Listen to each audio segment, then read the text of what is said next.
Spanish Grand-Pri is the last European race in this year's Formula One World Championship Series, and it's especially fitting that it should be held on this tough and demanding 2.6-mile circuit at Jerez near Seville.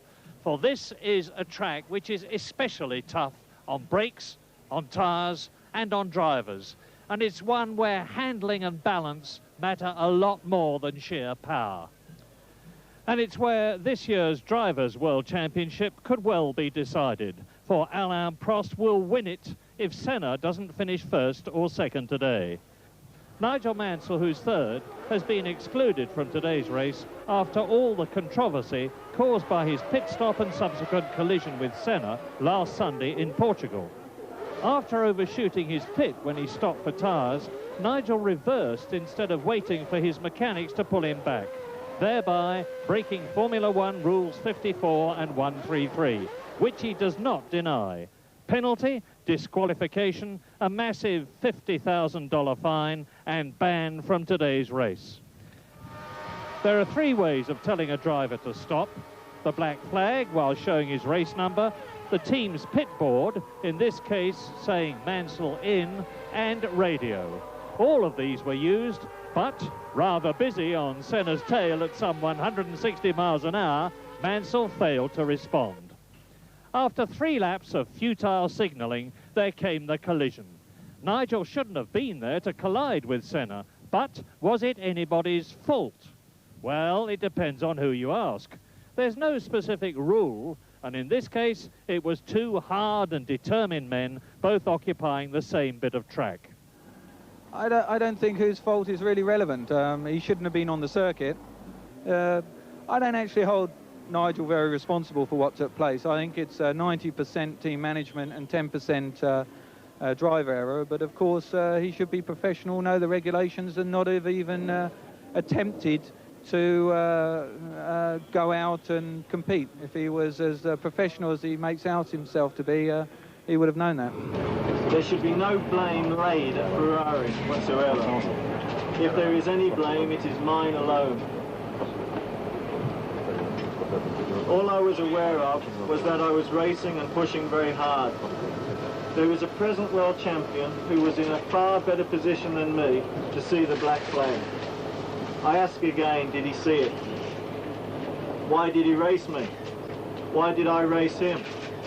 Because I did not see the flag and he did not see the flag. So why were we competing so hard? Because neither of us saw the black flag. Mansell would have rather too much time for golf in Spain, it was thought, but his colleagues were working hard to try and beat him at his chosen game. Organise a golf match and half the grid turns up, although some of the swings would be more at home on a baseball ground. Up at the Jerez circuit, however, Mansell was putting his case. I caught Senna, and at this time apparently was black flagged. I did not see any flag. I was competing for second place. It's as simple as that. If they believe honestly I saw it and ignored it, I will have to consider retiring sooner rather than later from Formula One. I believe, first of all, having done the pit stop that he did, he knew he was out. Because you just cannot make reverse on the pitch, simple as that. It's totally unacceptable that no flag sign, no pit board sign, no radio communication had been identified or have been heard. Therefore, for me, it was clearly that he was aware he was out. And at the incident time, I could not believe what took place because I was not aware of the disqualifying. Therefore, I could not understand why he did what he did. Once I walked back to the piste and I acknowledged that he was disqualified, everything became too clear to me, which was a shame and was annoying, but it was too late. The only reason I can understand that he did what he did, it was because simply he was out of the race. Therefore, just go for it, and it doesn't matter what happens with anybody. But Senna, on a flying lap himself, passed a number of black flags around the circuit when qualifying was stopped after the unfortunate Gregor Wojtek had crashed. Wojtek was driving the Real, lately vacated by Christian Danner, who had had a similar incident in Portugal. This incident was caused by the rear wing, which broke, leaving the brave Wojtek to ponder his future in motor racing. This proved to be a one-off. At the sharp end of the grid, Ayrton Senna claimed pole number 40, in spite of a hefty fine for ignoring that black flag. Gerhard Berger would start alongside the McLaren on the front row. Alain Prost would start right behind his teammate on row 2, while Pierluigi Martini went one better than Portugal with 4th on the grid, the best ever for him and the Minardi team. 5th on the grid was also the best ever for Philippe Alliot, Lamborghini in their first season, and the Larousse Lola team. How had he managed it? We did this morning a very, very good job. We find some new solution with the car because you know, we never test a lot this car and we don't know very well the car yet. And that's why now we progress, and I'm 5th today. Riccardo Patrese had opted to use the older Williams Renault and would start 6th. 1 place ahead of Nelson Piquet, who was enjoying some interesting developments in his future team Benetton, where John Barnard was announced as head of research and development for the restructured team, although Rory Byrne would remain chief designer. Back in 17th place, Keke Rosberg was giving JJ Leto encouragement. How are things going this weekend? Well, reasonably well. I'm on a race now. First time, my first Grand-Prix. It feels really good. And pre-qualifying was quite exciting because I just made my time just 2-3 minutes before the end. And I was second quickest then. And then on the qualifying, it has been just setting the car and trying to learn everything, and it's reasonably good. I'm 17th on a time, so it's a good place to start. This race this afternoon, but in pole position as ever this season, his teammate Ayrton Senna, with Gerhard Berger, the lone Ferrari driver, with Nigel Mansell banned from this race. Scheduled for 73 laps, James Hunt and Murray Walker are in position. Welcome to Spain, where the weather conditions for what could be the crucial Grand Prix of the year from the World Championship point of view are absolutely perfect. Bright sunshine, clear blue skies, it's very hot, it's going to get hotter, it's an extraordinarily demanding circuit, it's tough on the drivers, tough on the brakes, and especially tough on the tyres. In pole position, Ayrton Senna for the 40th time in his incredible career, leading round Gerhard Berger, Alain Prost and Pierluigi Martini in 4th place on the grid. And still, here in Jerez, the controversy that started in Portugal is the main talking point. It rages, the paddock is full of people who've got opinions and discussions going on and arguments all the time. So to update you on that, I thought I might as well throw in my opinion. And my opinion is, after, as I expressed last week, that Mansell was only doing the professional thing, whether he saw the black flag or not in Portugal, to stay out on the track while his team sorts it out. His fine was draconian for an offence that is regularly committed and is considered the professional thing to do, to at least give your teams a chance to sort it out. And the subsequent accident, it's pretty much agreed, was entirely Ayrton Senna's fault. Now, the interesting thing is that it's generally considered here that Ayrton Senna is a very, very lucky man to be in this race at all, because if there was any consistency by the governing body, they fined Mansell $50,000, took a race away, disqualified him from this race, and his offence was nothing like the dangerous disregard of rules, safety and everything that Senna committed on Friday and managed to only get fined $20,000 for. So as once again, FISA are being massively inconsistent, and Mansell has every right to feel severely wronged, particularly in the light of Senna, who passed apparently 7 black flags on Friday afternoon when there had been a big accident. He passed the accident at full speed on a qualifying lap when there were people trying to rescue a damaged car and debris all over the place. And he then, the red flag is the one thing held out on the track, means you stop immediately. As soon as you see it, you are obliged to stop as fast as you can. Senna kept his foot in it and went over the finish line, and he broke every rule of safety and common sense, because he didn't have to be a brain surgeon to know that they wouldn't be timing that lap, so it was a pointless effort anyway. Anyway, his luck, his newfounding God is obviously smiling upon him, and he's in the race today on pole position and favourite to win it, with the championship absolutely in the balance. Senna, of course, really has to win, or certainly he does if Prost can finish second to stay in the championship. And of course, the joker in the pack is Gerhard Berger in the Ferrari, who went very well in qualifying. The Ferraris are coming back to form as they come round to complete the warming up lap. Senna gives it a little bit of a squirt up the pit straight to come onto the grid. Berger, remember, has a tremendous record of brilliant starts this season. He and Senna make the front row. And the start here on this circuit, where it's so difficult to pass, is going to be absolutely crucial. Left front, Ayrton Senna. Right front, Gerhard Berger, winner of the Portuguese Grand Prix, the sole Ferrari representative. Behind Ayrton Senna, Alain Prost. Behind Gerhard Berger, Pierluigi Martini in the Minardi, the highest ever the little Italian has been. And behind Alain Prost, the highest he has ever been, Philippe Alliot, who is in the Lola Lamborghini. Riccardo Patrese is in the Williams FW12C, not this year's car. It is a 73-lap race. They're holding them an extraordinarily long time. And straight up to the first right-hander, uphill turn. It's Ayrton Senna leading. Martini is challenging. Gerhard Berger in second place. And Alesi locks up his brakes. Jean Alesi, the Frenchman. And so, Ayrton Senna leads. Berger second, Prost third. And it looks like Riccardo Patrese up into fourth place already. Now, you can see this lap. It's extraordinarily twisting and turning. There is a little gradient. And there's a spin. That's one of the Lotuses. That must be, I think, Nakajima, who spun off at the back there because he was behind Nelson Piquet on the grid, and he is already out of the race. And it is Nakajima is out of the Spanish Grand Prix on the very first lap. Here is the replay. You saw there was contact between himself and, I think, Ivan Capelli in the march. That is Olivier Griard, the only Ligier driver who has gone off. And on lap one in this 73-lap race, as you can see, Senna leads and Berger is second.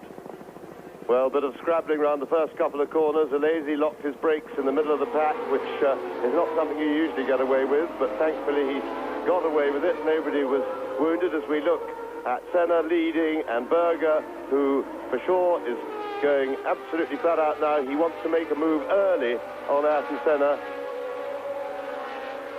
But Senna at the moment looks comfortable in front. Pierluigi Martini going through there in fifth place. And Senna pulling out a little bit of a lead. Nakajima had his spin, but luckily took nobody else with him out of the race.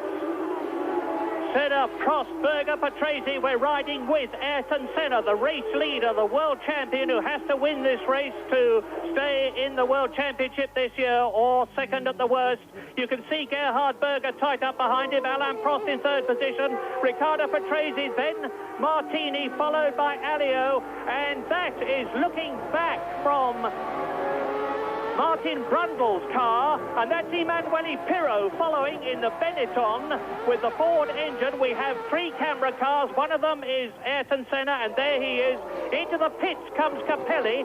So it was Capelli that contacted Nakajima on that first lap, and Capelli is having an absolutely dreadful 1989 because he has only finished in one race so far. But now we are on lap 2, waiting for them to come through. Ayrton Senna leading by just over half a second as you look at Capelli's car. Now, here they are. Now, you can see that Berger is close up behind Senna. They've got to be very careful to preserve tyres at this stage of the race. Yes, remember, we've had quite a lot of tyre stops here in the past. The circuit is very abrasive. At the moment, the teams largely plan one tyre stop. But the car's full of fuel. It looks like a bit of suspension damage there on Capelli's car. But the big feature is the difficulty of overtaking at this circuit. The straight they're just finishing now, the start-finish straight is the longest straight on the track, and it really is not long enough to get alongside, particularly as it's preceded by a hairpin. And remember that the driver behind cannot press his throttle fully until the driver in front has done it, because he thinks as Berger closes right up on Senna. This is the part of the track where he's very quick through the twisty section round behind the main grandstand. Berger, he can close up and he can press him, but it's quite another matter to get past. And on the straights, the McLaren appears to pull away. This is Senna's view of the track, clear track in front of him. On the far side of the circuit, and he really has got a major problem now, and the problem is Gerhard Berger. But Berger was chewing his tyres up more in the warm-up this morning than was Senna. Prost was chewing them up even less than either of them. And Alain Prost in third position at the present moment as you look at the mechanic working on the suspension of Capelli's march. Alain Prost is in a good position because he can watch the two ahead and wait to challenge. There it is, Berger again with Senna leading. Yes, absolutely right, and there's no smoother driver and better tyre nurser in the business, and that could well be to Prost's advantage. What Prost, I'm sure, will be hoping is that Berger will push Senna for him. As we look back at Pirot's Benetton from Brundle's car, Martin Brundle having a very good weekend in 7th place at the moment. Pirot 8th in the Benetton. But Prost will be hoping that Berger will do his work for him and push Senna into overworking his tyres in the early part of the race when the cars are over half as heavy again because of the some 45 or 50 gallons of fuel that they have on board. Now, twisty section, and Berger getting once again very close to Senna, but now we get onto the straight. Look at the McLaren pull away. Yes, out of hairpin 2, they're doing about 155 miles an hour soon as they go into turn 11. This is a 6-gear turn into Nito Bend, named after the Spanish motorcycle world champion, and the race order on this, the 4th lap in the 73-lap race. You see Senna leading Berger. Prost is in 3rd position, just about 1.2 seconds behind Berger. Patrese is in 4th place, up with Alain Prost. In 5th position is Pierluigi Martini in the Minardi.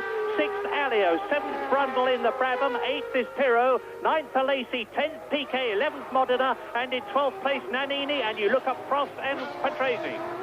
Yes, and a heartening sight for Williams fans, and of course for the dedicated Williams team, because this is the new Williams FW13 in only its 2nd Grand Prix, and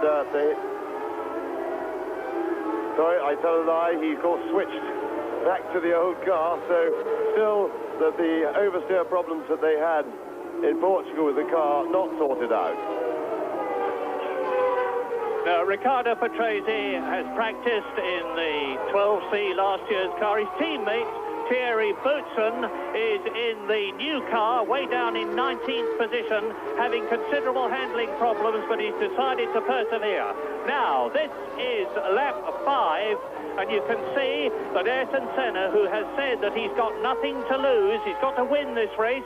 Now you can see a clear track in front of him, and you're riding with the Honda-powered McLaren of the world champion, and just behind him is the Portuguese Grand Prix winner, Gerhard Berger, as they go into the right-hander at Nito. That's a 3rd gear bend. It's about 110 miles an hour. Into the Peluqui bend. It's 120 miles an hour. You can see how close Prost is in 3rd position behind, a Patrese 4th. Now they're coming down to the motorhome corner, and that is a tremendously quick one into turn 16. That's the pit's turn to complete another lap, and they're coming down the finishing straight. The crowd rises over the line, and this is how quick it is. Senna, Berger, Prost, Patrese. Then there's a gap. Martini, Alio in 6th position. Yes, and the way this race is starting to develop makes me think that this is now going to have to be a very tactical race. Overtaking is nearly impossible, so the sort of Prost approach of tactics as we look at Capelli's car still in the pits, but Prost, the master tactician, should play into his hands. First of all, looking after the tyres at this stage is going to be very important, and then particularly the timing of the tyre stop relative to the other people.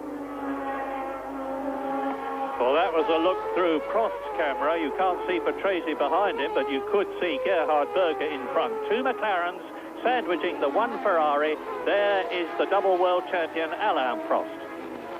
It really looks to me as if this race is going to be decided on the pit stops, both on the team's ability to turn the car around quickly in the pit and the driver and team manager's joint decision on when to make the stop. I think this is going to be absolutely crucial. The Hierro circuit is famous as being a car leveller. Last year, of course, Nigel Mansell in the Williams Judd, and that's Capelli leaving the pits. Nigel Mansell in the Williams Judd finished second to Alain Prost, who was in, of course, a turbocharged Honda-powered McLaren. And you can see how the first five now are very, very close to each other. It's Senna, Berger, Prost, Patrese, Martini hanging on superbly well. That is the find of 1989. He's dropped, and it looked to me as though that was Gugelmin in trouble as well, or maybe Capelli just joining the fracas. And you're looking now at the 12C car of Riccardo Patrese, who's had a wonderful season already, and he's in his 190th Grand Prix. Nobody has driven in as many Grand Prix as this Italian, 35-year-old Riccardo Patrese. There are the race leaders, Senna, Berger, and as James has said, and we're back again with Ayrton Senna, and he's come, or with Prost, I'm sorry, and that's Berger ahead, and ahead of him you can see the race leader, Ayrton Senna.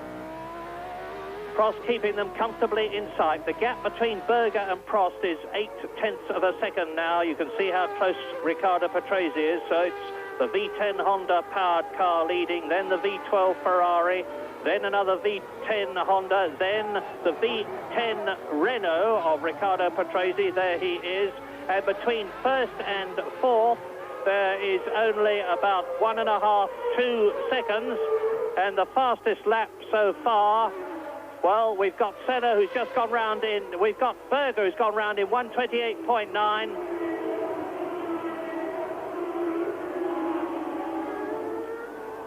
Now, all these drivers are watching each other like hawks, of course, but also watching their tyres. We're expecting tyre stops to commence, and that is the one of the Ocellas.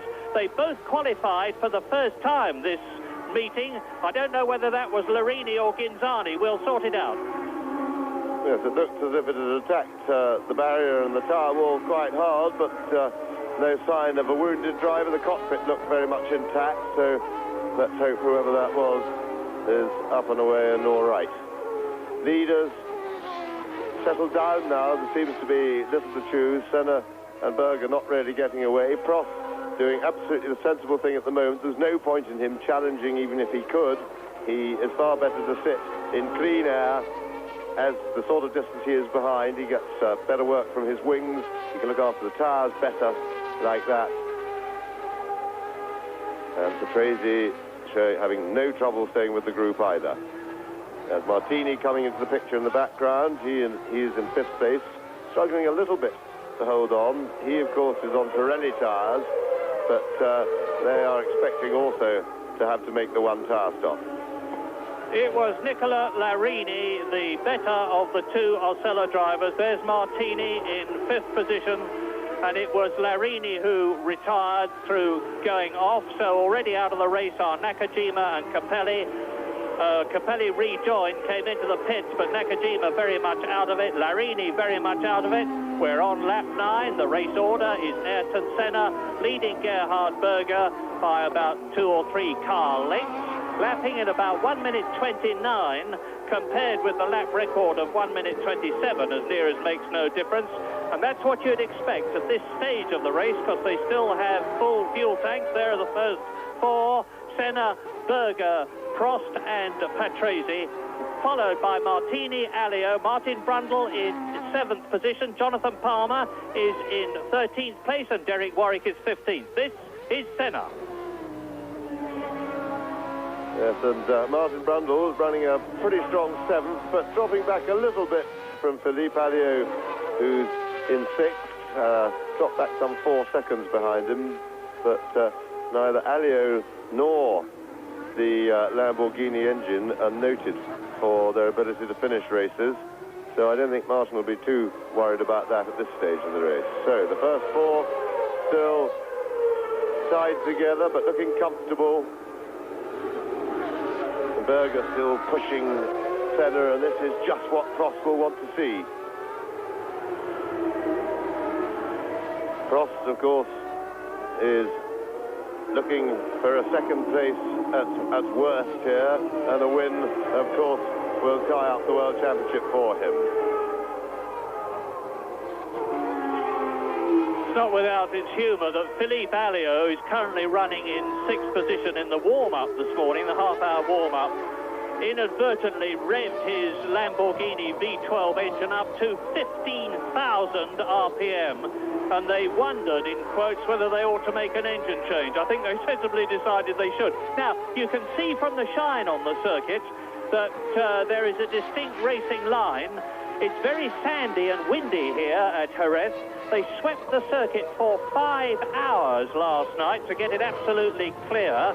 And then we had a rainstorm earlier today. We had a tremendous wind which blew sand onto it. Berger closing right up now with Senna, and that brought the sand back again, and Berger is really challenging. Yes, I get the impression that Berger is mounting an attack. Into the last corner, the hairpin onto the pit straight, but every time they get to the straight, the Honda engine pulls the McLaren away, and the two McLarens have been quickest through pretty well all three speed tracks around the circuit here. And there is no doubt that Honda lead the power race. And there, one of the Tyrrells, and that's Alesi behind Brundle, I think. Looking back from Brundle, it is so. Jean Alesi has got past and Nannini, who is in 10th position and is following. There is Gerhard Berger. Here are the leaders, the race order. Senna that you look at. Berger, who is second. Prost, who is third, about 1.8 seconds now behind Berger, who is lapping fastest of all. Gerhard Berger. There's Ghinzani into the pits.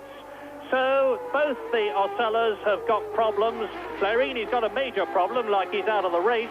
Ghinzani, the veteran, and it is rumoured that this is his last Grand Prix in his long career, which has only brought him 1 5th place and 2 points, is into the pits. Ghinzani.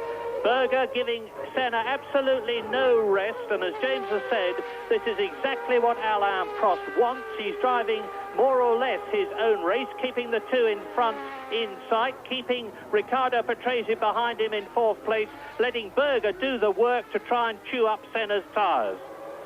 Yes, the increased pressure from Berger has opened the gap a little bit to Prost, but I'm sure he won't be worried about that at the moment as we look at Prost through turn 1, third gear, and then down into the twisty sweeps, tight, reasonably tight to start off with, and they open out a couple of fast sweeps. And through this left-hander, the Ferrari really hauls in Senna's McLaren.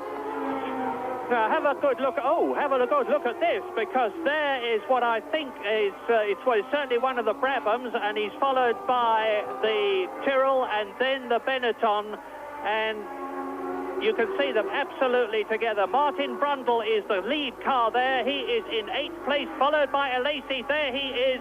Behind Alesi is Nannini, and Jean Alesi, the European Formula 3000 champion of 1989, is only in his 6th Grand Prix. He's scored in 2 of them already. Yes, and Emmanuel Pirot has in fact passed Martin Brundle and pushed Martin down to 8th place. Back to Alain Prost, stalking the leading pair. Thrilled, I'm sure, at Berger's efforts and the pressure he's putting on Senna. At the same time, I think that Senna won't be too bothered by this pressure. He can still drive his own speed because he knows that he can, as long as he keeps a good clean line Alesi taking Brundle, or trying to, and drifting out, almost losing it, which gives Nannini the opportunity to close up. So Jean Alesi, new to Grand Prix racing, driving like a veteran and challenging Martin Brundle very hard indeed. Now, we've been talking a lot about the tyres, talk some more, and that it was Modena. Stefano Modena stopped on the circuit, Martin Brundle's teammate in the second Brabham. And there is the battle, or was, as Brundle now leads Alesi. Where is Nannini behind them? And Nannini has dropped right back, so Nannini may have got into trouble in that little manoeuvre, but Nannini suddenly dropped right down to 18th place, so he's obviously had some sort of an incident somewhere.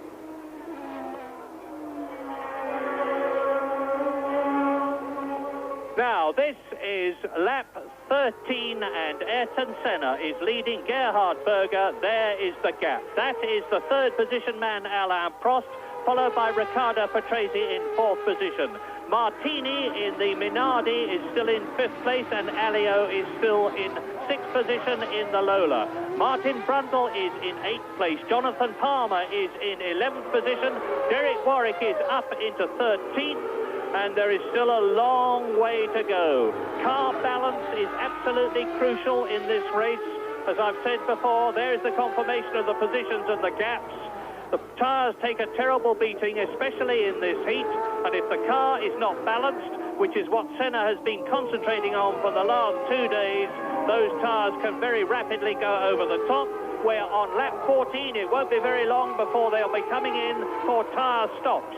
They are all on C compound tyres, which are comparatively soft. This is Senna, Berger behind.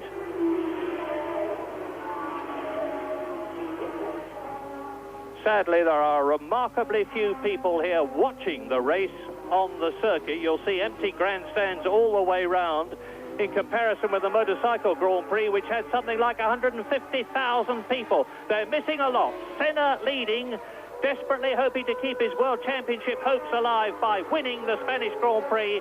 Berger right behind him, and Berger is actually the fastest man on the circuit at the present moment. 1 minute 28.6, which is about 1.5 seconds outside the lap record. Just the one Ferrari in this race. And Berger, in the warm-up this morning, had gearbox troubles with both his cars, the race car and the second car.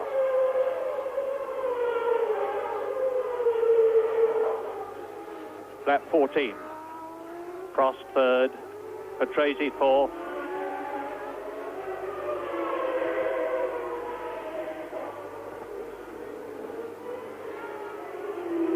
The Honda is now rumoured to produce about 680 horsepower. So there we are, hardly anything in it between the first two. Yes, and finally, lap time's coming down a bit. I was watching them carefully for a few laps. They weren't really coming down at the same speed as the fuel load, but things seem to have speeded up again. I was beginning to think maybe the tyres were taking more of a bashing than expected, but the leaders have actually speeded up a bit, and that is reflected. Prost still following them, and there is Nannini, spun off into the sand trap, and that car looks well and truly stuck and out of the race. Yep, he won't move it doing that, but he kept his engine running, so, but outside assistance will disqualify him. Now, while you concentrate on this battle for the lead, let me tell you that a great race is being driven by J.J. Leto, ex-British Formula 3 champion, who this year has been racing in Formula 3000 without much success.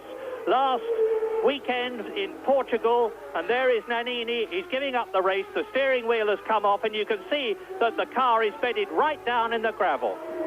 That is a very dangerous place. That car will have to be moved, or else they're going to have to stop the race to move it. I see no cranes or towing equipment up there. Maybe half a dozen people could drag it out, manhandle it out, but if, not less, I wouldn't have thought.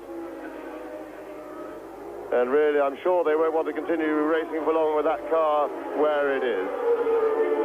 So far, just Nakajima and Nannini, the main drivers, out of the race, because Capelli, who you saw come into the pits, has rejoined. He's 5 laps down. We're on lap 16 now. Senna leading. He's increased the pace slightly, and it's still Berger, but now just under a second. And we look back again from Martin Brundle's car in 8th position to Jean Alesi in 9th position in the Tyrrell, which gives me the opportunity to say from everybody here in Spain, Jerez, get well soon, Harvey Postlethwaite, the designer of the second car that you can see here, who walked away from this circuit yesterday in extreme agony, got into a private aeroplane, was flown to London and had his appendix removed. I imagine he's watching the race, and you are seeing Harvey Postlethwaite, your car driven by Jean Alesi in 9th position, following race leader Ayrton Senna. Gerhard Berger second, Prost third, and there in 4th position in the old Williams is still Riccardo Patrese. Here, get well soon, Doc. Designer, of course, originally in Formula One. His first car was the Hesketh, which I had the pleasure of driving, and that goes back a long way, but I'm sure if they got that appendix out quickly, you'll be reasonably comfortable now, so enjoy the race, Doctor. Alain Prost is probably enjoying it. We're with him now. You can see ahead, or well in a minute, as you look down into the pits, and that is Nelson Piquet. He's just opposite now as I talk. He leaves, he is the first major tyre stop, and Piquet was well down the field in 17th position. The Lotus went extremely well in practice, and both Piquet and Nakajima were very happy with it. Prost, here we are, 3rd position. Yes, Piquet having one of his better races this year, and in fact he pulled out of 10th place then to make his pit stop, and that may not be too bad a thing. He's got enough of the fuel load off the car now that his new set of tyres could be quite a big advantage. The only problem with making the stop early is you then put yourself behind slower traffic as you drop back during the pit stop. And with overtaking being very difficult, that advantage can be negated with extra grip, because you still can't overtake the slower cars. So we'll watch Piquet's progress, because, of course, his progress will also be being watched by the other teams, because it will help them decide when they want to make their pit stops. They can, as the track changes all the time, no one can know accurately in advance what difference a fresh set of tyres will make. So all conscientious team managers will be watching Piquet's progress, and we'll try and have a look as well. As you look at Alain Prost still in 3rd position, what an incredible season Prost has had, with 4 wins and 6 second places, a 4th and a 5th, and in the World Championship, as Nannini's car is craned off the circuit, and thank heavens it has been, because as James pointed out, it was in an extremely dangerous position. Prost then is now having to drop points in the championship. It's the best 11 out of 16 scores that count, and he has already had 11 scores. Yes, an extraordinary thing is that Nannini had just done the fastest lap in the race by quite a long way. It's nearly a second quicker than anybody else. It's 1:27.3 at this stage, and then promptly flew off. So maybe he was going just too quickly. Yeah, the balance of the Benettons was considerably improved in the warm-up this morning. They started fairly well down on the grid, but Nannini and Pirro were 5th and 6th fastest this morning. Nannini having started from 14th position on the grid. Emanuele Pirro, who will be leaving the Benetton team. And incidentally, in case you haven't caught up with it, the big news from Benetton as you watch Riccardo Patrese in 4th position is that John Barnard is leaving Ferrari on October the 31st and joining the Benetton team as their technical director. They have very ambitious plans with Ford to develop their Grand Prix activity next year and in subsequent years. John Barnard has signed for some 5 years, and that is going to be very good indeed for Grand Prix racing. Benetton have not been as competitive as they had hoped this year, but they're going to be back. And it's still Senna leading, Berger 2nd, Prost 3rd, Patrese that you're looking at 4th, Martini 5th, and in 6th position it's Pirro. And Emanuele Pirro has in fact deposed Philippe Alliot from a points position because Alliot was running 6th, and Pirot having a pretty good race. But now the leading 4 are just beginning to stretch out a little bit. The Senna, Berger still pressing Senna all the way, but as the leader, Senna and Berger's pace has picked up, Prost has really failed to respond and is now some 5 seconds behind Berger, and Patrese another 3 seconds behind that. But of course, with pit stops to come, that is not in any way a telling gap. Senna. Watch his hands, watch the front wheels, watch the way he just touches the curbs. He's gone round the second hairpin. There's Berger in the back in the distance. Coming up to the fastest corner on the circuit. It's called the Ferrari curve. It was named after Enzo Ferrari this very morning. And Ayrton Senna, as Caffey comes into the pits to change his tyres. Alex Caffey, the little Italian, in the Dallara. You can watch the pit stop away. It's not a very good pit stop, actually. They're fumbling around. Out he goes, Alex Caffey, and there is Ghinzani. Well, he's out of the race. That means now that both the Ocellas, Larini out of the race very early on, having gone off quite forcibly, and now on lap 20, Piercarlo Ghinzani is out of the race. It's an early bath for the whole Ocella team. It certainly isn't for Ayrton Senna, who's in a pretty commanding position, actually. He knows, as well as Gerhard Berger knows, that it is extremely difficult, well nigh impossible, at the speeds they're going now, to pass on sheer performance.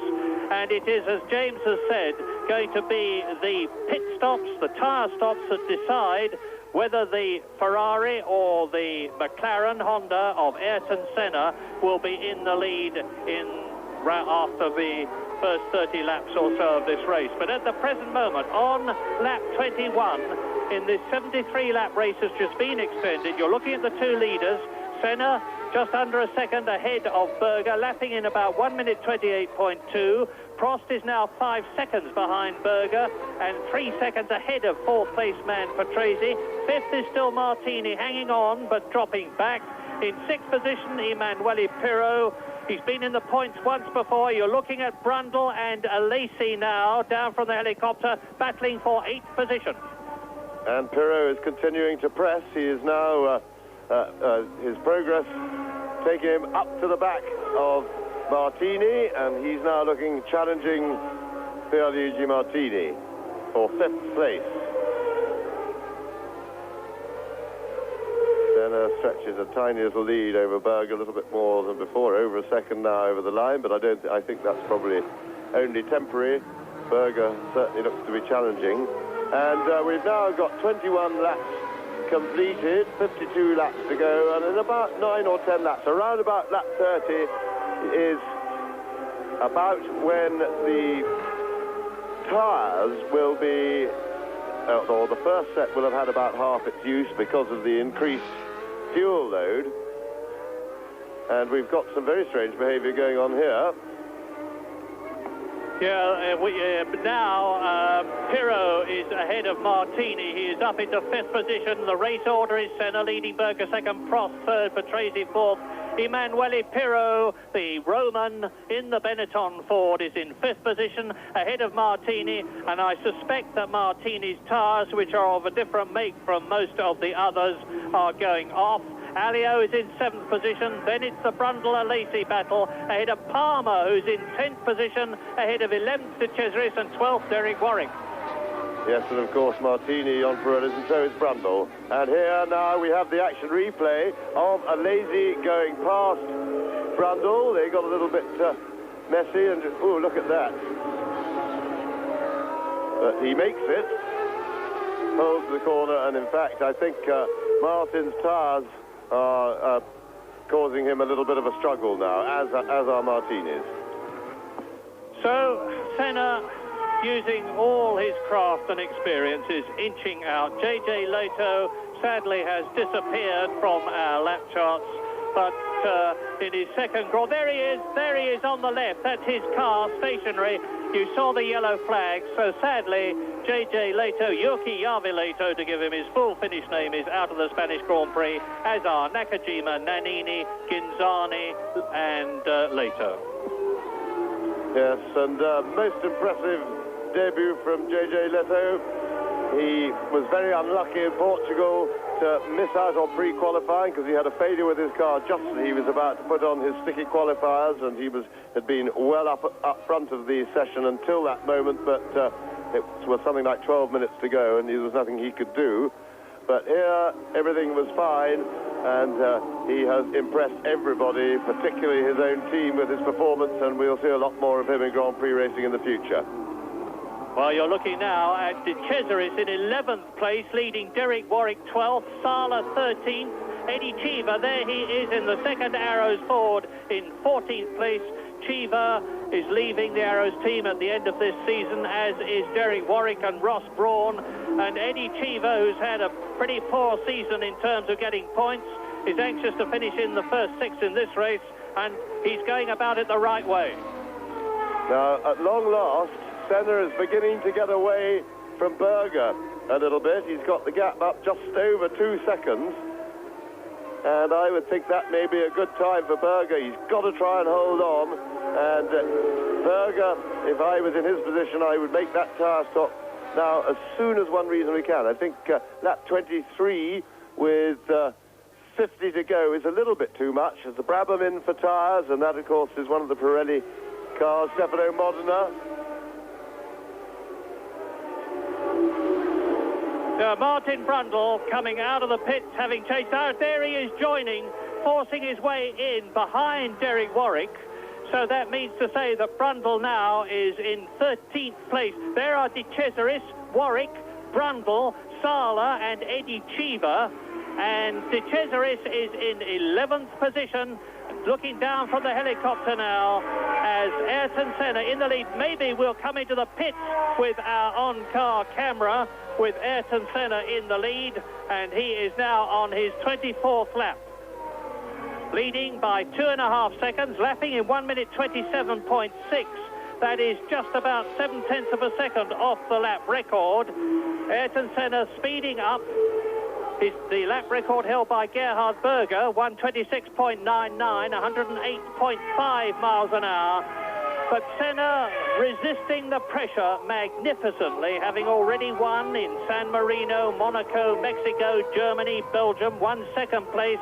He can count every point he scores for the rest of the season, and he's going to need every point if he is to repeat his 1988 World Championship. And that is Martini into the pits. Pierluigi Martini, who had slipped down the running order, getting a new set of tyres. Good stop. Well, not bad. Out he goes. Not good enough. 11.8 seconds is about 3 seconds over what you would expect and hope for these days. And Martini was well down. Now you can see Brundle is ahead of Warwick. He's on new tyres, of course, which will help. And that means to say that Martin Brundle is in 10th position on new rubber, looking back from Brundle's car at Warwick. Yes, and there you clearly saw the extra grip that fresh rubber gives. But remember that, of course, Martin Brundle was forced to make his tyre stop probably a little bit sooner than he would have wanted, looking back at Warwick in the Arrows. And Berger continuing to drop slowly back. Berger now just under 3 seconds behind Senna, and is surely working out in his own mind just when, how soon he dares to stop if he wants to try and do the race on only 2 sets of tyres. That is Luis Sala in his home Grand Prix, the Spaniard in Spain, ex-Formula 3000 driver.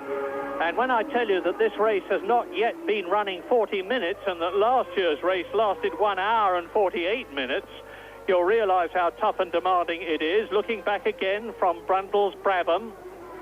And this thing, that's Derek Warwick.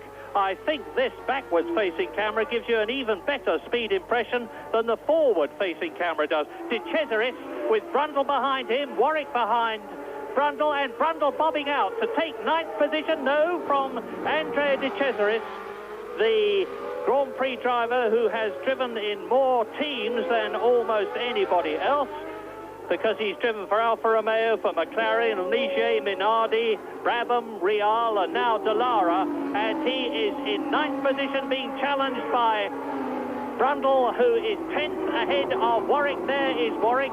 In 11th place, it's Sala. There he is. In 12th position, it's Cheever. And these cars are absolutely on the limit. And into the pits comes Alain Prost. Now, this is going to be really exciting.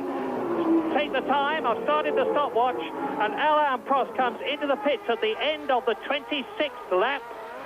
And he was... That's good. That's a good stop. 8 seconds for Alain Prost. Yes, and I feel that's good timing, and I feel that Berger should come as soon as he can, because that's his best way, his best possible chance of getting in front of Senna. So we'll see Prost's progress and his lap times as Pirot, he just beats Pirot to turn 1 as he comes out of the pits. Remember, he's got to feel those new tyres a bit, but I'm sure once he gets comfy on them, he'll be able to go away from Pirot. And here is Brundle finally scrabbling his way past De Cesaris, with Warwick having a look behind for any gaps they might have left for him, but they didn't there. Terrific stop by McLaren, because Prost, who came in 3rd, just got out in 4th position ahead of Pirot, and this is the 2nd of the Minardis. It will be Luis Sala getting out from his pit stop. And as I talk to you now, on lap 27, Ayrton Senna is just under 3 seconds ahead of Gerhard Berger, who is 16 seconds ahead of in third position. It is Riccardo Patrese now, of course.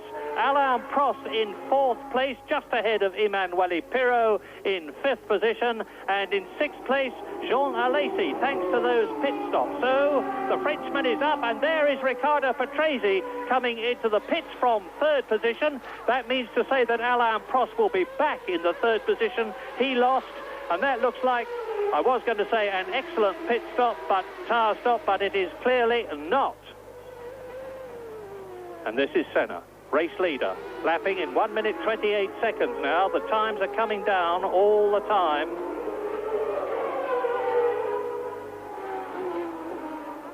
And Senna leading Berger in the Ferrari, Senna in the McLaren Honda, on his way at the present moment to his 6th win.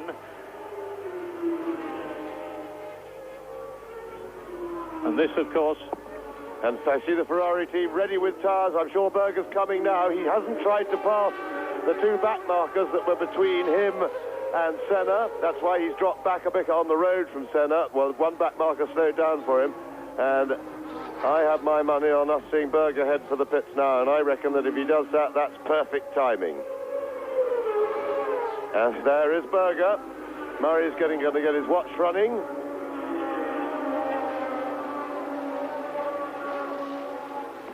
Well, you can see the seconds ticking away yourself on the screen. And Ferrari really have got this pit stop business mastered magnificently, because 6.2 seconds was 1.8 seconds faster than Alain Prost, and that wasn't slow. So, lap 28, Gerhard Berger, 6.2 seconds, and he is still in 2nd position, ahead of Alain Prost 3rd. Yes, and the new rubber's working for Alain Prost now, because Prost, new fastest lap for Alain Prost, as one of the marches coasts over the start-finish line and gets parked. And that must be Gugelmin.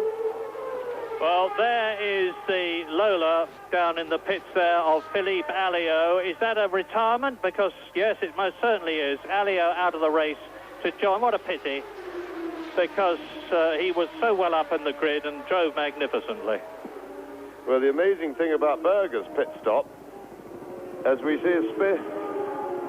That's Sala spinning. That's a replay of Luis Sala, the Spanish driver. No, check, it's Martini. My apologies. Martini, I'd forgotten, had been into the pits now. Meantime, here is the McLaren of Ayrton Senna. He's making his pit stop. Are we going to see the lead change? Senna in his pit stop. I've got the watch running, and the seconds are ticking away. I remind you that Alain Prost took 8 seconds. Well, it's as near as makes no difference. Looking down now at the Minardi then out of the race. Are they going to be able to retrieve that after the spin? And Senna and Berger are very close, but it's still Senna there. Yes, marvellous performance by the McLaren team as well. They turned Senna around very, very quickly, enabled him to get out ahead of Berger, and in fact, Senna's overall lap time, there's Pirot also making his tire stop. Now, Senna's overall lap time for the lap that included the stop was marginally quicker even than Berger's. And that was a wonderful pit stop by the Benetton Team 2 for Emanuele Pirot. And it's time to have a little think. We're on lap 30 in this 73-lap race. Ayrton Senna is leading by the diminished margin of 7 seconds. Leading Gerhard Berger that you're looking at. Senna has got new tyres. Prost has got new tyres. Berger has got new tyres. They will almost certainly, but not necessarily, go through to the end of the race on them, as into the pits comes Boutsen in the new FW13 Williams Renault. Well down the running. He's in 14th position, or was when he came into the pits. It looks like a good stop. It is. Out he goes. Senna leads. Berger second. Prost third. 10 seconds behind Berger. 17 seconds separate the first and third. Lacey is up into fourth. Pirot is fifth. And in 6th position behind the Italian, Riccardo Patrese, who will now have lost that 6th position, and Palmer goes up. Both the Tyrrells are in the top 6. And the new fastest lap for Gerhard Berger, so his new tyres proving effective as he passes the Williams. There we see it on the caption. And smoke from the back of Berger's car. I saw a puff of blue smoke then from the Ferrari. It didn't look too terminal at the moment, but we will watch for that very carefully. Lazy elevated to 4th place, but remember, he is the only one now of the top 6 who is yet to make his tyre stop. So, it's very ironical if Berger puts up fastest lap, only to have a mechanical problem take him out almost immediately. We saw a puff of smoke. We'll have a look at that to see if we can try and work out if it is anything serious or not. Yes, one has to say with regret that it's possible that the Ferrari's got a problem, as the De Cesaris car, the Dallara, comes into the pits for its tyre stop. Cathy having already stopped for tyres, that's his teammate. Out goes De Cesaris. So both the Dallaras have got fresh rubber. We're riding with the race leader, coming through and completing a lap. Now maybe we'll be able to do some with him. Up into the uphill turn, the right-hander that you see approaching us now. 2nd gear, about 90 miles an hour.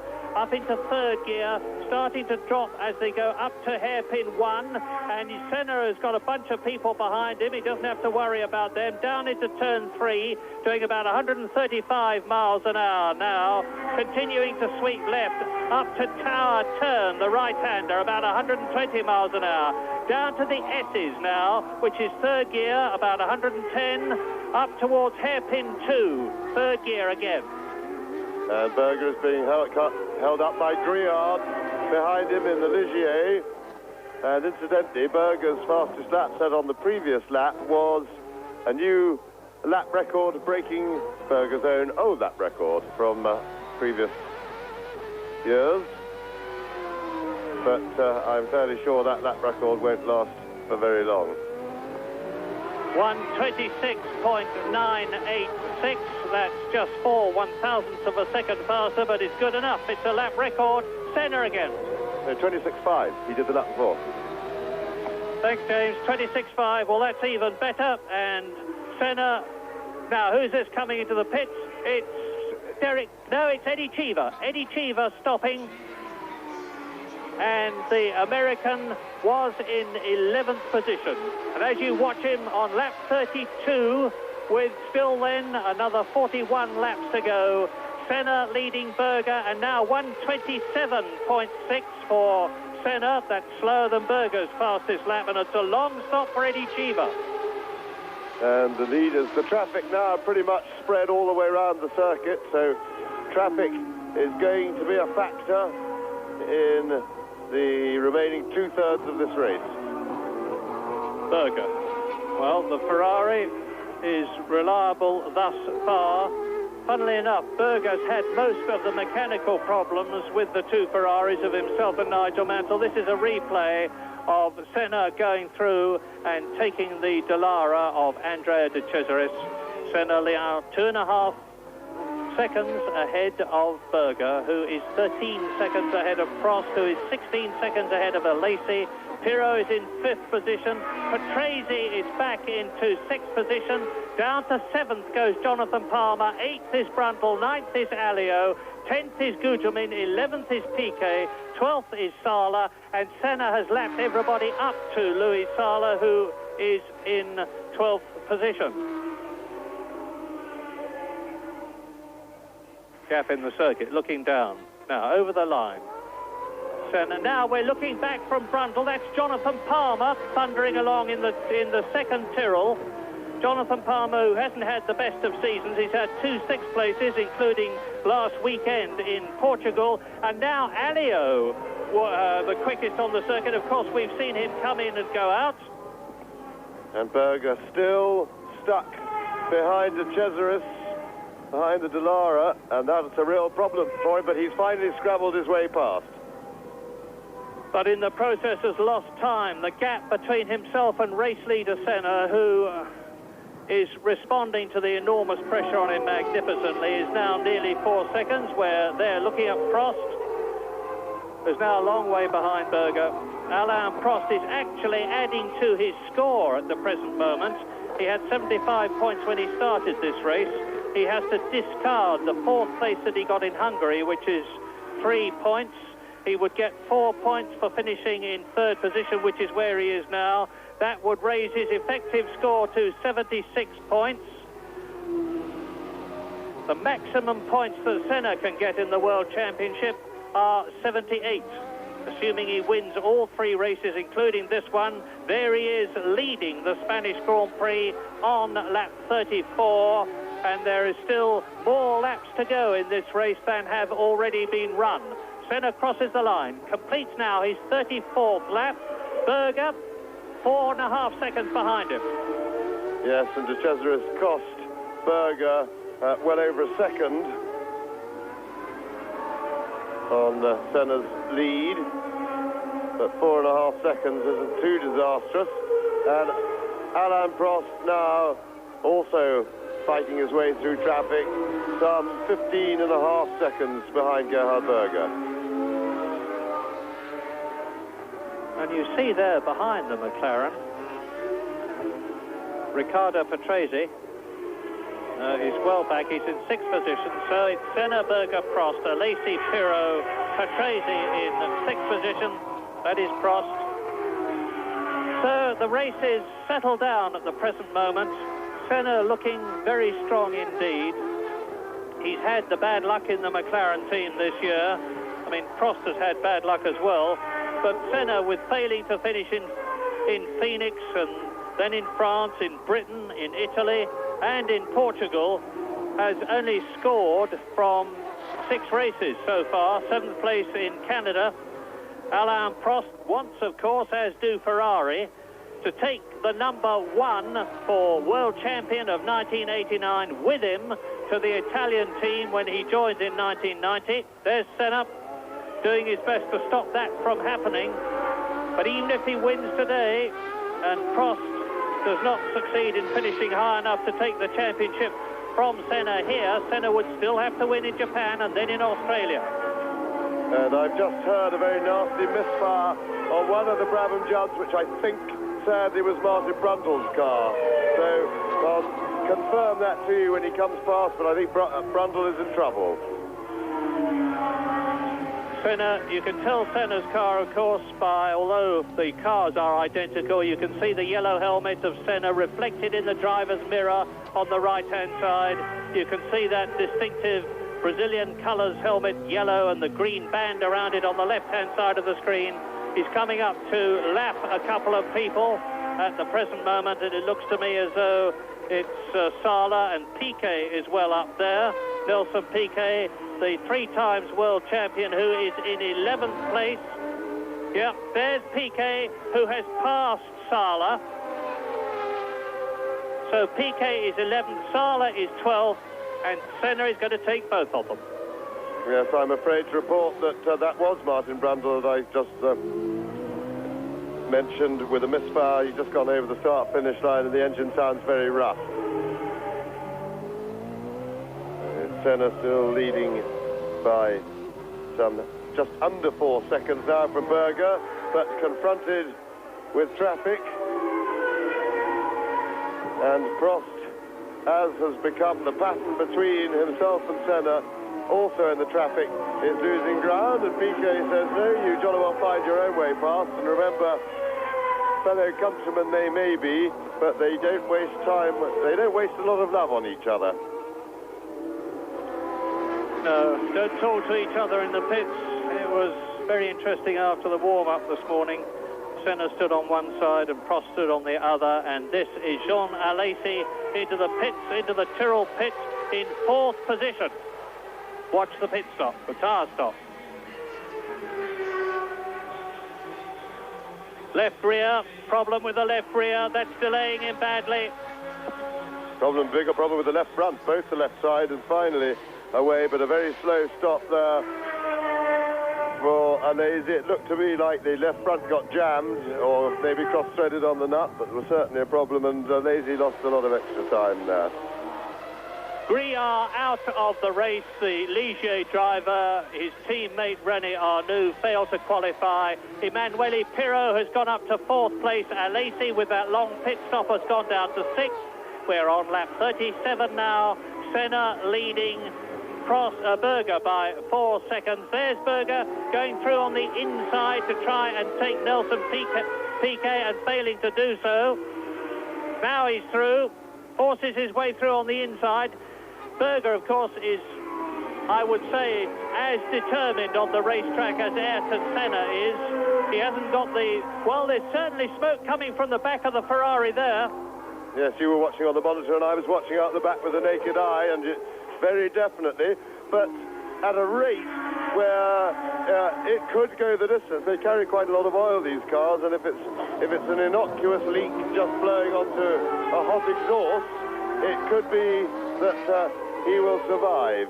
The danger point which we will watch for, and the time to worry, is when they stop smoking, because that usually means they finish their oil, and once they stop smoking, they don't last for long. Yes, and notwithstanding what has been said in some quarters in the last week, the radios work both ways, from the car to the driver, from the car to the pits and the pits to the driver. And no doubt Berger will be having a conversation with his team manager, Cesare Fiorio, about that oil. And he looks okay at the moment. Yeah, well, they work both ways, Murray, but to be absolutely fair, the drivers don't hear a lot, especially if they're following another car. With these Atmo engines, it's not like the turbo days. These are much noisier. And Berger in a right gaggle of traffic there. And unfortunately, we didn't see how he was getting on sorting that out, because Senna at the moment has a clear road, and Berger managed to scrabble it through with only one more to pass before he gets a clear run at Ayrton Senna. Now, I shall have a look at Berger's exhaust. Still smoking through the left-hander behind the grandstand here. Coming up to try to lap Mauricio Gugelmin in the March, the Brazilian who is in 9th position. That is Gerhard Berger I'm talking about. There is Nelson Piquet in 12th position, chasing Jonathan Palmer. Back again with Gerhard Berger, 3.3 seconds behind race leader Ayrton Senna. Both of them have got their second set of tyres, and the Ferrari looks as though it is increasingly smoking to me. I don't like the look of this one little bit. It would mean, of course, if Berger has a problem, and he's now 20 seconds ahead of Prost, that Prost would go up into second place, and that would make the World Championship virtually his. Well, it would leave the situation, if they finished as they are without Berger, of course, that Senna could still win the championship by winning both the last races. And that is by no means beyond the realms of possibility. He is certainly, right now, he would start as hot favourite for both. But, of course, then there's the mechanical factors that have to be taken into account. Senna, race leader. You can see the race camera, that little pod sticking out from the side of the car beside his head on the right-hand side of the car. And he is on lap 40, 33 laps still to go. He's got absolutely nothing to worry about. We're with him at the present moment as he goes up to the uphill turn, the right-hander at the end of the lap. Well, I've had another look at that smoke from the back of Berger's car, and it looks to me if it's coming from the breather pipe round the gearbox, but they breathe engine and gearbox out of that area, so there's no way of knowing where it's coming from. But of course, if it is coming through the breathing system, it's liable to mean that the crankcase is pressurizing, or the gearbox is pressurizing and blowing oil out, and that means, of course, that they're unlikely to go forever, because some other mechanical drama must be causing that potential pressurization.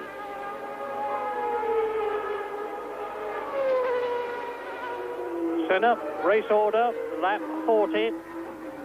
The leader, there he is, Berger second, 19 seconds, 20 seconds actually, ahead of Prost as Senna goes over the line to complete his 40th lap. And then in fourth position behind Alain Prost, a long way behind him actually, it's Pirot. In fifth position is Patrese, sixth is Alesi, still seventh position Martin Brundle, notwithstanding his engine problem. In eighth position it is Philippe Alliot who has got going. In ninth position is Guterman, who has been lapped, as has 10th position Mansala. 11th is Jonathan Palmer, 12th is Piquet. Derek Warwick is one lap down, and he is in 14th position. And it looks to me increasingly as though Ayrton Senna has got it made. He said yesterday that he was delighted to have achieved an objective. That is Cathy and that is Pirot in fourth position. You can tell him by the very high windscreen on the front of the Benetton. Nannini, of course, his teammate out of the race. And Pirot was in fourth position in the German Grand Prix at Hockenheim until he went off into one of those polystyrene blocks as they came into the stadium section. Out he went from his possibility of scoring points for the first time, because this is Pirot's first Grand Prix year. He has driven as test driver for McLaren in Japan for 2 years. This is actually his 8th Grand Prix. So now, 5-second gap between the car you're looking down on from the helicopter. That's the McLaren Honda of Ayrton Senna. 6 seconds now, almost 6 seconds, and lapping nearly a second faster than Berger. Into the pits comes Jonathan Palmer for tyres.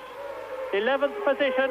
Let's see how his tyre stock compares with that of Alesi. You'll remember both the left rear and the left front stuck on Alesi's car. Jonathan Palmer has a much better stop, exits the pits as we rejoin Pirot in fourth position.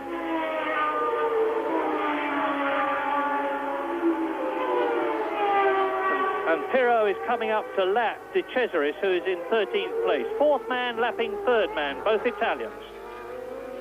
Yes, and Senna really beginning to take command now. He's lapping the best part of a second a lap quicker than Berger, and Berger appears at the moment unable to respond. Whether that's a power loss on his engine, accompanying whatever problem is causing the smoky back rear end, but Senna's lead is now nearly 6 seconds. And that is the Rory Byrne designed Benetton with the new Ford V8 engine, Ford Cosworth engine. And as ever, on the other side of the world that we'll all be going to soon in Australia, I know an enormous number of people are watching in what I presume is the early hours of the morning. As ever, you're enormously welcome. This is lap 43.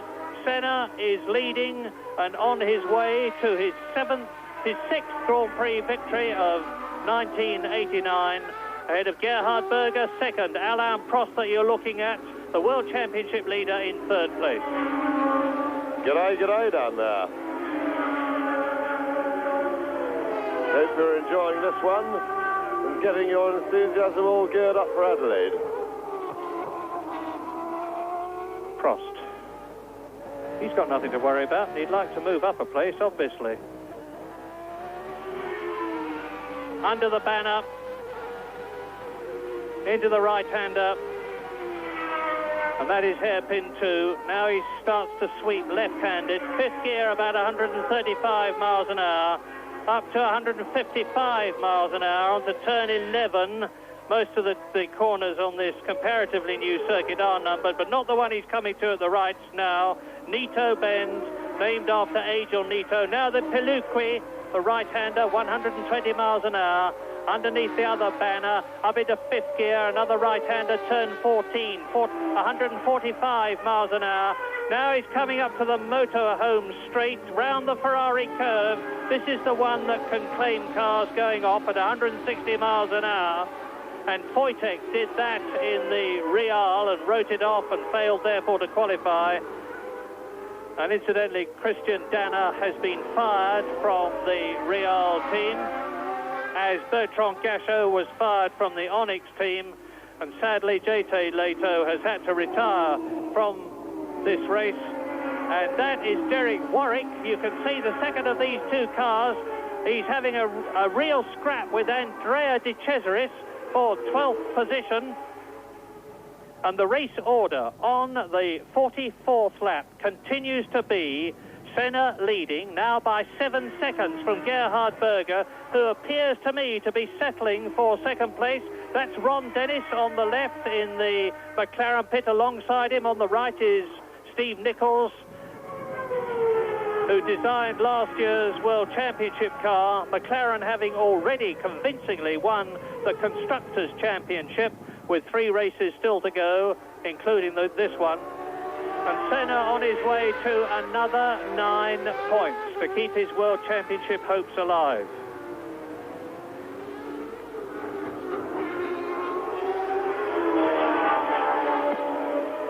Well, I'm glad to say that I think Martin Brundle's problem, although the engine sounds absolutely horrible, is only a broken exhaust. They do make engines sound very rough indeed, but remove very little power, because although it sounds horrible, his progress is almost unabated, and he's lapping nearly as quickly as the leaders.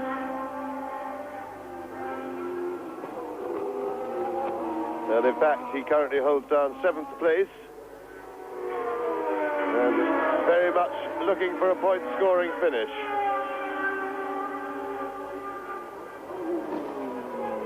It really is a pity about the lack of spectators here. That is Sala, or was. He's in 10th position.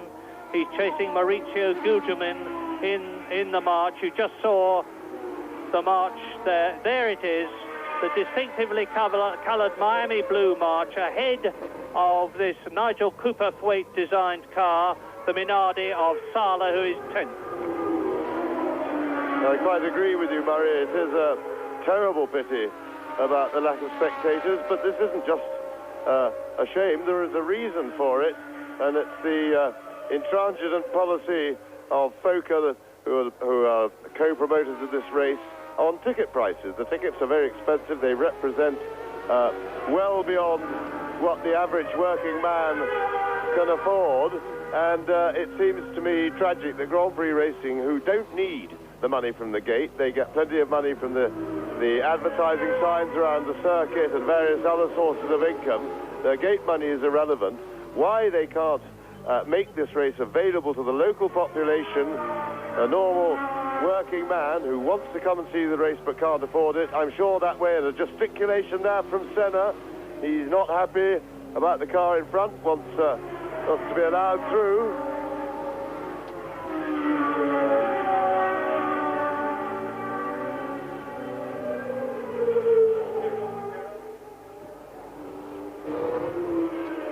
And I still try to identify... that's what he didn't like. It's Alio in the Lola Lamborghini, and Senna feels he chopped his nose off. and but Alio's not helping, but this time Senna scrabbles his way through anyway, and yes, a little wave of disgust. But Senna continues on his way and pulling away still from Berger. The gap ever widening. Berger goes through now some 10.5 seconds behind Senna. So Senna now very much in control of this race. The question is, can Berger run to the end with what's obviously a minor mechanical problem, but if it's causing him an oil loss, then it is a problem. Well, there is Senna. Now he's lapping over a second a lap faster than Berger now. There's no doubt at all about who's going to win this race, provided Senna just keeps going. And equally, the first 3 places are pretty static, because Berger is nearly 26 seconds ahead of Alain Prost, who's going to be very happy with that 3rd position. If he could just stay where he is, he's going to be adding to his World Championship score. He's going to have 1 more point effectively to give him 76 points compared with the 75 he has at the present moment. Ayrton Senna, if he wins this race, will have 60 World Championship points, with still the Japanese and the Australian Grand Prix to go. That's Brundle being caught and not passed by Senna. Martin Brundle in the Brabham, who is in 7th position. Now you're look at that, just like Jaws. The McLaren is through. You saw looking back from Brundle's car, Senna, then you saw looking forward from Senna's car, the clear track, and Martin Brundle's 7th has been lapped. That was wonderfully cheeky by Martin to duck out and have a look at going back inside Senna. But I think that was more for fun, and you just saw how the McLaren powered away from the slightly off-tune Judd engine, courtesy of what would appear to be a broken exhaust. Yes, you saw the tremendous power disparity between the V10 Honda and the V8 Judd. And incidentally, John Judd is working on a V10 engine for next year. We can expect to see that in at least one of the teams, probably March. So that'll be a V10 Honda, a V10 Renault, a V12 Ferrari, and a V10 Judd. That will be really interesting. And as we've come to expect, no let up from Senna. He's just put up his fastest lap of the race. And now the gap to Berger, over 12 seconds. 25 laps to go, including this one. The race master, Ayrton Senna, crosses the line. It's 24 laps to go now, up into turn 1. This is about 90 miles an hour. There's Martin Brundle in 7th place, has been lapped. Behind him, Philippe Alliot in 8th position. You can see the Lola Lamborghini. There it is. Philippe Alliot, the Frenchman who qualified 5th. And this is good news for Lotus, as I said before, in Portugal, I think, because Lotus will be using the V12 Lamborghini engine next year. Lola are effectively doing some excellent development. Chrysler, who own Lamborghini, as now that is, there you are, that's Martin Brundle, that's Gugelmin and Sala. That is Luis Sala, the Spaniard, out of his home Grand Prix, trying to take Mauricio Gugelmin in 9th position, failing to do so, and there is Gugelmin out as well. So Sala and Gugelmin both out to continue the misery for the March team. Let's see as a replay. There is Sala pulling out. He hits the right rear of Gugelmin, rides over the march, goes into the gravel trap. Gugelmin spins out of our sight, and there are the 2 cars, Gugelmin walking away and Sala joining him. So 2 more retirements. Luis Sala from Spain in the Minardi, Mauricio Gugelmin from Brazil in the March.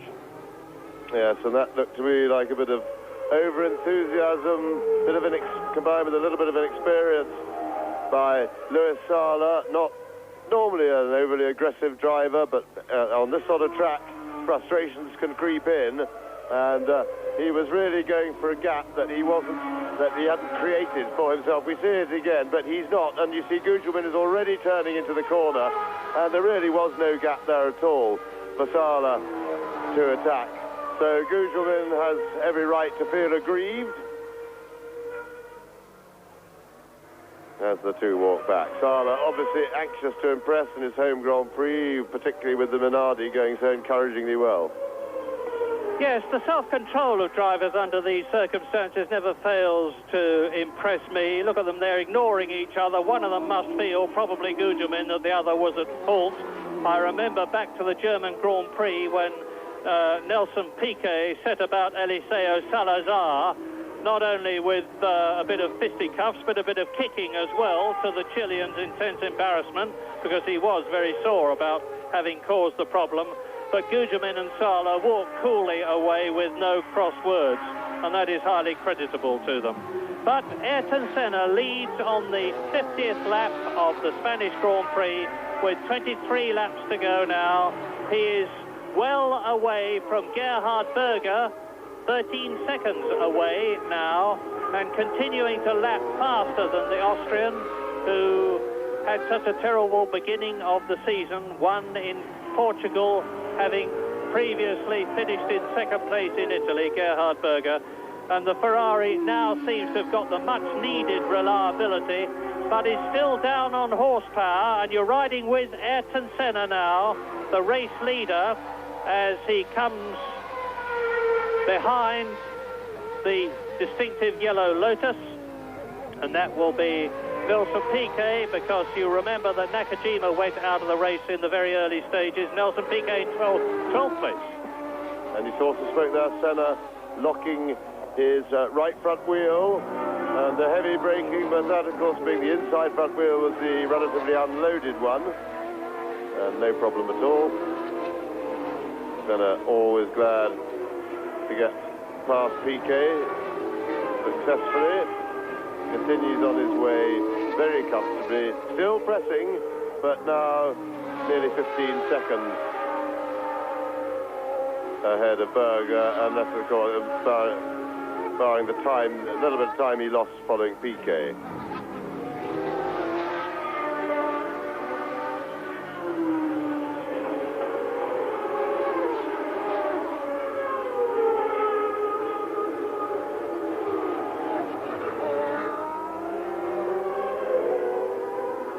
Quite possible, as we continue to watch race leader Ayrton Senna, that some of the competitors will be making a second tyre stop. I know the Benetton team, when I was talking to them just before the race, were thinking they might have to make a second tyre stop. Nannini is out of the race, but Emanuele Pirro is still there in 4th place on the 52nd lap, with Ayrton Senna there leading 14.7 seconds now ahead of Gerhard Berger. In 3rd position, Alain Prost in 4th place, Pirro, then Patrese in last year's, well, and this year's Williams, not the new one though. 6th position, Jean Alesi. 7th, Martin Brundle, who's been lapped. 8th is Billy Ballio, who's similarly, of course, been lapped. 9th, De Cesaris. 10th, Jonathan Palmer. Caffey in 11th place has been lapped twice. Piquet in 12th place has been lapped twice. So is Derek Warwick, who is in 13th position. Yes, and I've been keeping an eye on Berger's Ferrari, and the situation is still the same. So, for Ferrari fans, at least it hasn't stopped smoking, because, as I said earlier, that is the worst sign we can be given now. The smoke seems consistent, it's not getting any worse. So maybe hope it's just a bit of blow-by on the piston rings or something like that, and there's nothing terminal in the engine, and he's got enough oil to keep going. So here is the Devil, talk of the Devil, and you can see a haze of smoke there as he completes the straight.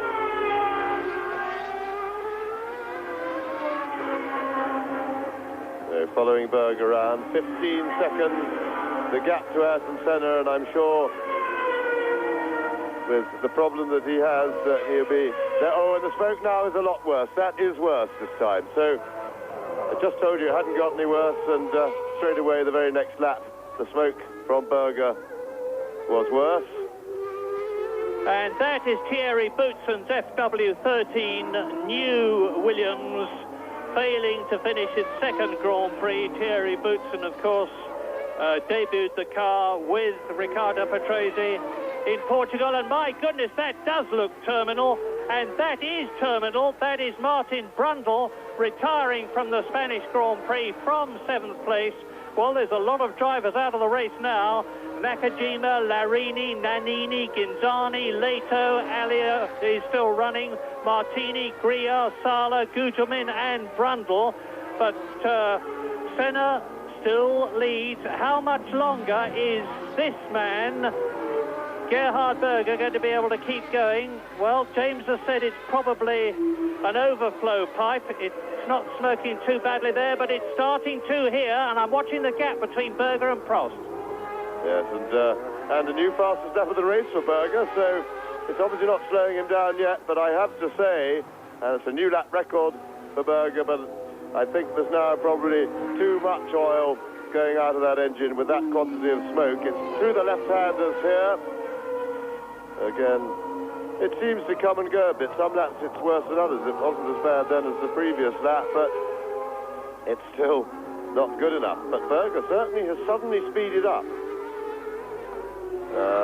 Prost going through, happy to hold position where he is. I'm sure he's driving very much for a finish, and I'm sure he's been informed on the radio that Berger has a potential problem.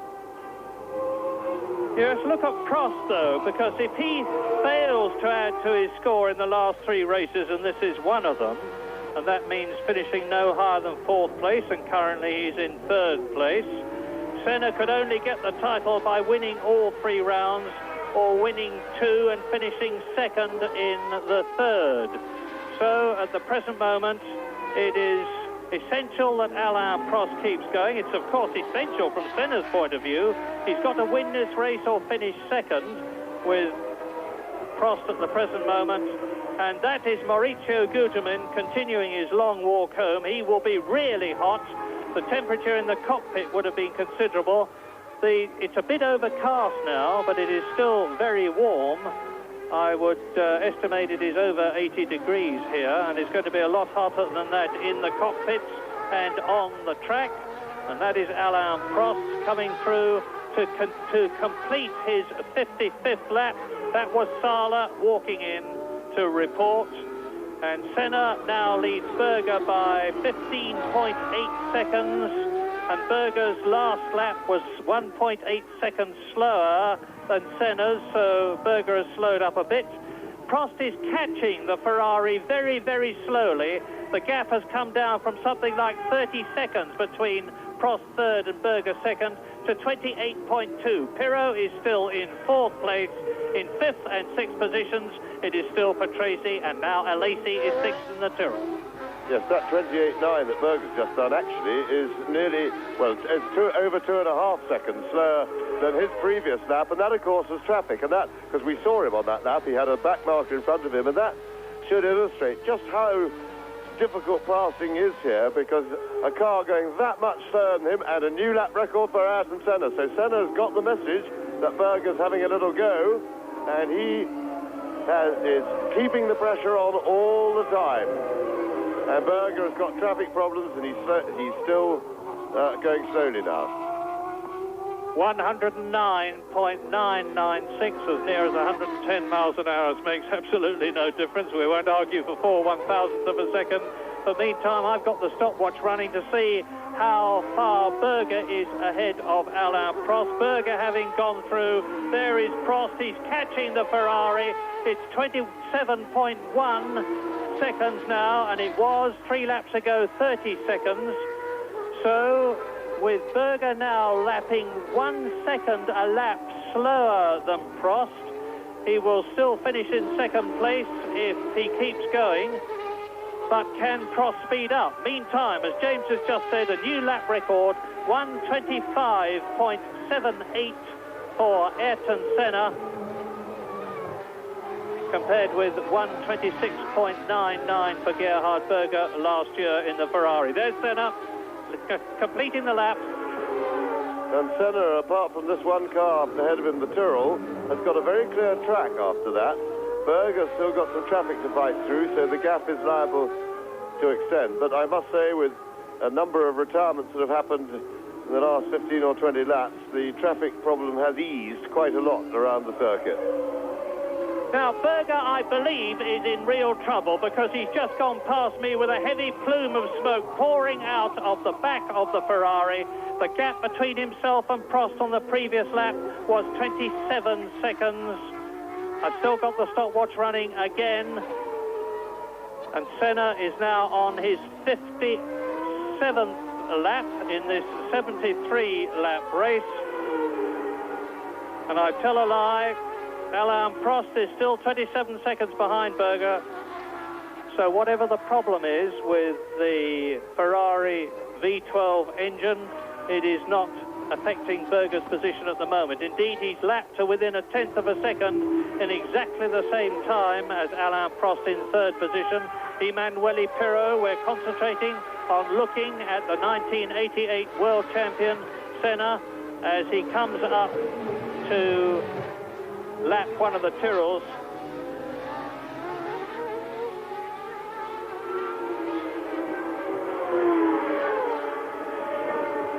Senna's very much keeping his World Championship hopes alive by leading this race with just 15 laps to go.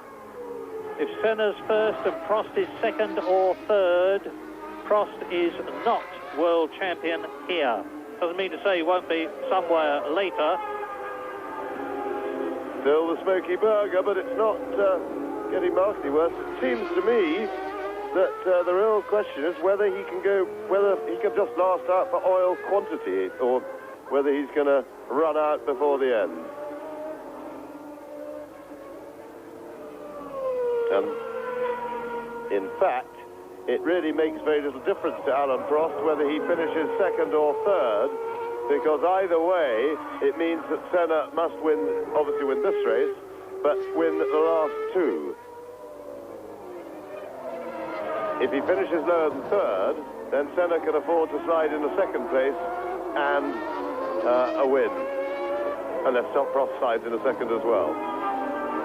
Or not, as the case may be. It's jolly complicated, but I know a lot of people in Australia will be hanging on this because everybody wants to see the championships decided at the last race. It has been in Australia before. It looks as though it might be in Australia this year. And that would be great for Adelaide and great for Grand Prix racing. But Senna now on lap 58. No, on lap 59 now. He's just completed the 58th lap as Gerhard Berger comes out of turn 16, the left-hander. You can see the grid lines painted on the circuit there. And he goes through in the Ferrari. You saw a look at the Ferrari pit there. They're obviously keeping a very careful eye on the progress of their V12 car. There is Alain Prost. He's just coming round now to turn 16, which is the one that leads into the start and finish straight.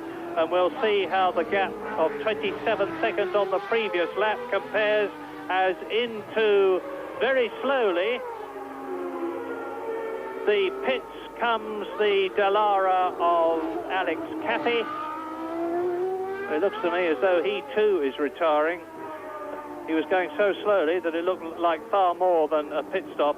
And if you're wondering whether Prost is making up any time on Berger, the answer is yes, but it's very little. It's come down from 27 to just under 26 seconds. And Prost is now lapping faster than Berger, 0.6 of a second faster, but he's lapping slower than Senna. Senna has got everything together, the car, himself, his motivation. Couldn't possibly be higher, of course, because not only does he want to be world champion for the second year in succession, and there haven't been many back-to-back world championships in the history of the Grand Prix series. This is Alain Prost that we're riding with now. But Ayrton Senna would like nothing more than to beat his teammate that we're riding with now, and you're looking at now Alain Prost, double world champion. There is, as we have said before, no love lost between them. The friendship broke up in Portugal last year when Senna conducted what Prost thought was a very questionable pincer move on the Frenchman as he came through to take the lead from Senna in Portugal, and it has deteriorated since. It's very difficult, even for somebody like Ron Dennis, who's a masterly team manager, to maintain good relations between two drivers of World Championship standard like Senna and Prost. And Senna's on his 60th lap. This Spanish Grand Prix is round 14 of the World Championship. Just Japan to go after this, and then the long trek to Australia. And Alain Prost has now lapped Eddie Cheever. You just saw the arrows in the background. He is in 12th position, and the race order now on lap 60 in this 73-lap race. Ayrton Senna leading Berger by 23.4 seconds. Then Alain Prost in 3rd position. In 4th position, it's still Pirot on his way to his first World Championship points. And Eddie Cheever doesn't seem to be losing any time and distance to Alain Prost. 5th is Riccardo Patrese still in the points again. 6th is Alesi in the points for the 3rd time, and this is only his 6th Grand Prix. He really is a very notable newcomer. In 7th place, it's Philippe Alliot, who has been lapped, as for that matter has Alesi, in 6th position. In 8th position, it's Andrea De Cesaris in the Dallara. And Eddie Cheever taking a look at Alain Prost as they go through, and that is Pirot. Oh dear, as I was saying it, Emanuele Pirot has obviously gone off somewhere. He looked to me as though he was, he looked to me as though he was trying to get a push to restart, but he's obviously given that up. Off comes the detachable steering wheel so that he can get out of the cockpit. And incidentally, drivers have to be able to get out of the cockpit in. And there is the spin. That's a replay of Pirot going off and out of the race to join his teammate, Nannini. There's another replay. And I wonder, that looked to me as though Pirot was trying to get past De Cesaris, who was a lap behind him, but just in front of him, if you see what I mean, as he was coming up to lap him again. Yes, I was looking to see if something broke on the back of Pirot's car, but I couldn't see anything then, so maybe he just made error. But that, I had to say, would be uncharacteristic when running on his own like that. That means that Riccardo Patrese, the veteran, although he's only 35 years old, in his 190th Grand Prix, is up into 4th position, a long way behind Alain Prost. He's still on the same lap as Senna, but is the next person to be lapped by the race leader. There is the graphic that shows you the gap between race leader Ayrton Senna, the white spot, Gerhard Berger in 2nd position, and Alain Prost in 3rd place. And you can see that, well, allowing for a few twists and turns, Senna is a good half lap ahead of the 3rd position man, Alain Prost, who is 29 seconds now behind Berger. So Berger doesn't have a problem. It may look as though he has with that oil smoke coming out of the back of the Ferrari, but it's not affecting his speed at all. Pirot drinking. You lose an enormous amount of fluid, of course, when you're in the car cockpit. And there is absolutely no rest at all for drivers on this circuit. It is all braking, acceleration, turning left, turning right, hairpins, going down through the gears, up through the gears. Senna has got a magnificent racing flow now. He's got a rhythm going. Nothing short of some mechanical failure, and he's had them both in the engine and in the gearbox department this year in the McLaren.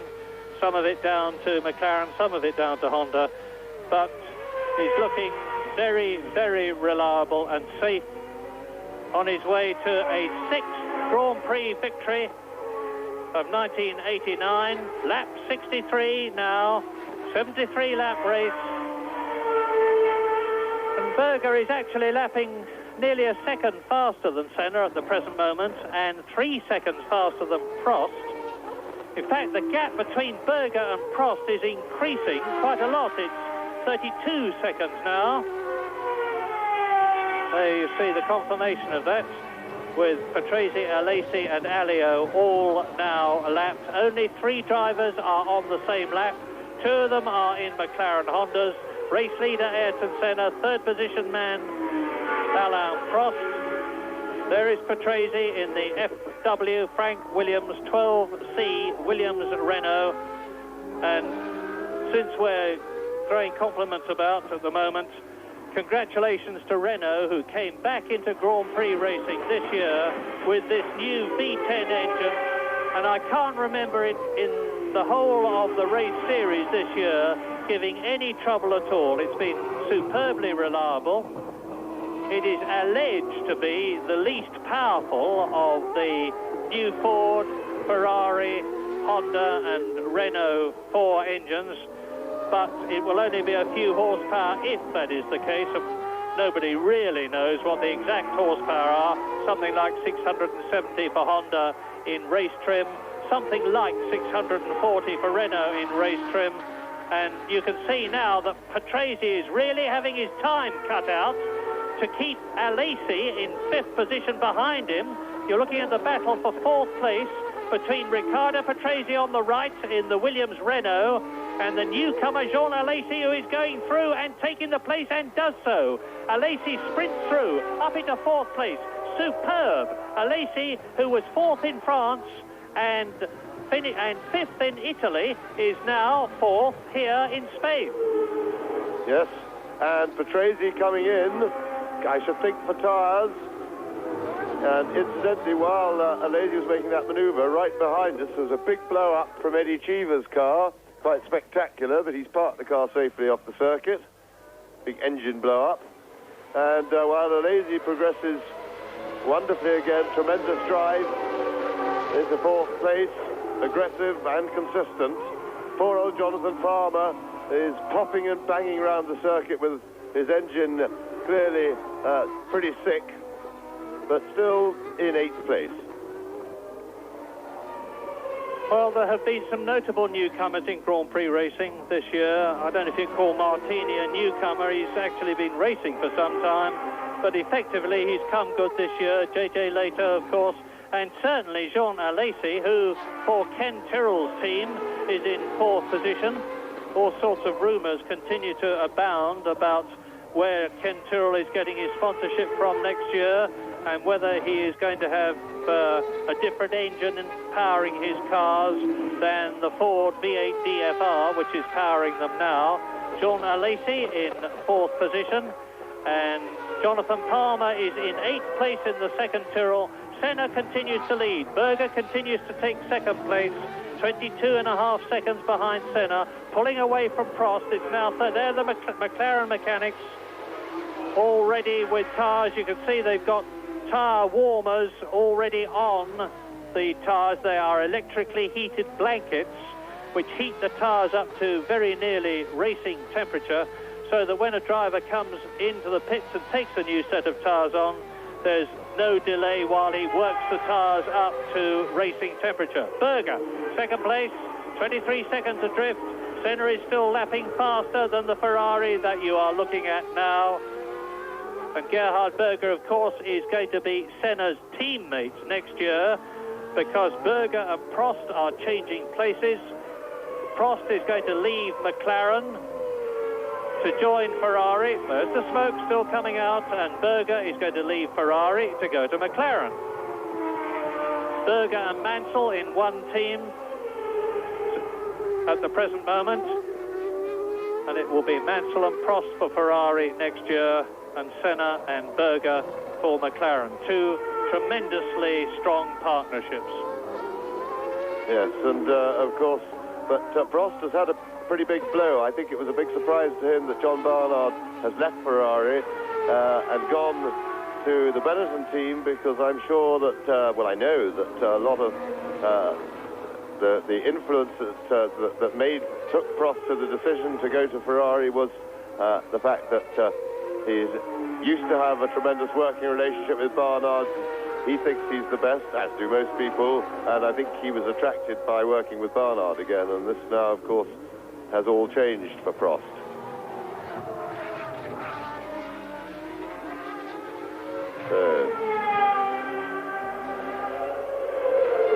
Berger being smoky. Patrese, remember, on fresh tyres, trying to unlap himself. Patrese loses none of his motivation. As I said earlier on, this very experienced driver is in his 190th Grand Prix. I had dinner with him the night before last, and he said, I've lost none of my motivation. The moment I do, I shall stop racing, but I still get as much enjoyment, indeed more, out of racing now that I'm with a truly competitive team than I have done in the past, because he's normally had to play second fiddle to somebody, like Nelson Piquet in the Brabham team. That's Alain Prost in third position. Prost is actually going to increase his World Championship score if he stays where he is, because, as I said earlier on, you have to discard points when you have scored 11 times out of the 16 races. And Prost, if he finishes in third position, will effectively add on 1 point.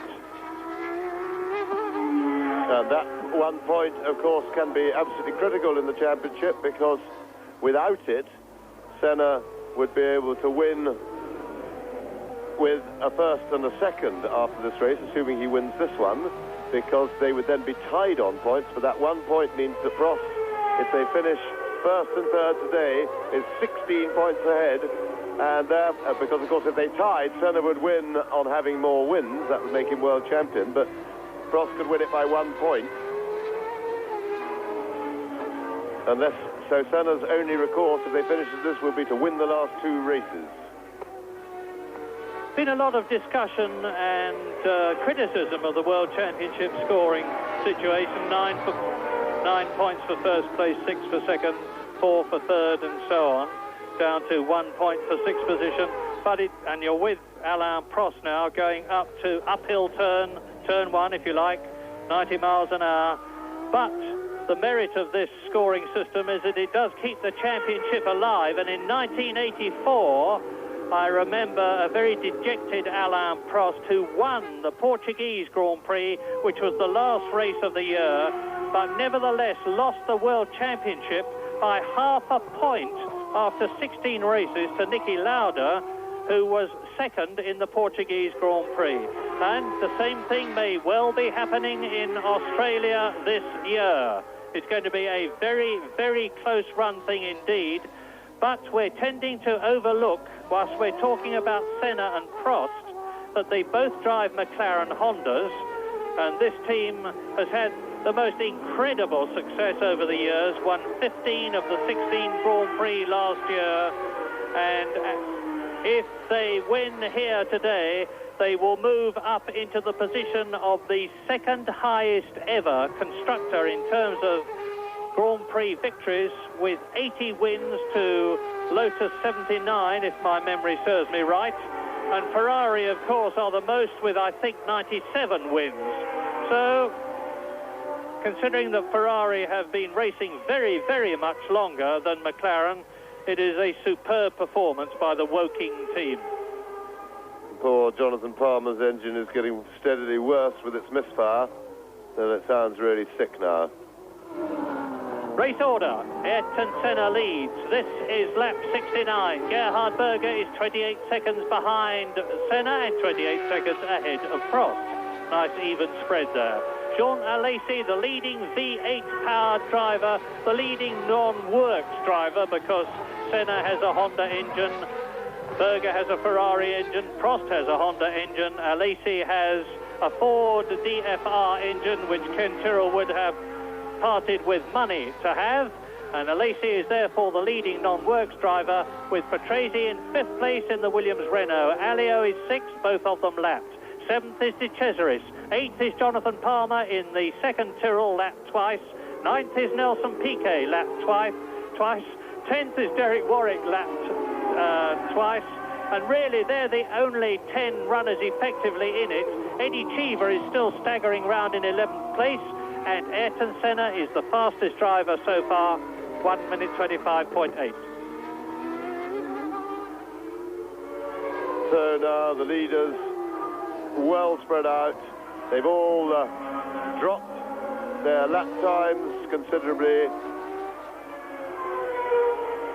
Jonathan Palmer soldiering on very slowly with the misfire getting worse. He's just hoping to be running at the finish to pick up 10th place. Eddie Cheever, of course, blew up a couple of laps ago with quite a spectacular blow-up behind the grandstand here.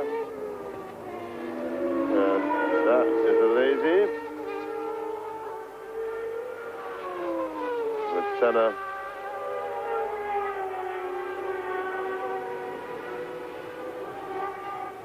right behind him, but there's no need for Senna to try and make a pass.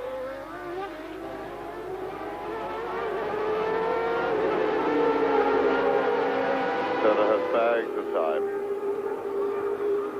3 laps to go, including the one he is on, and this is an indication of how easily Senna is going by his elevated standards.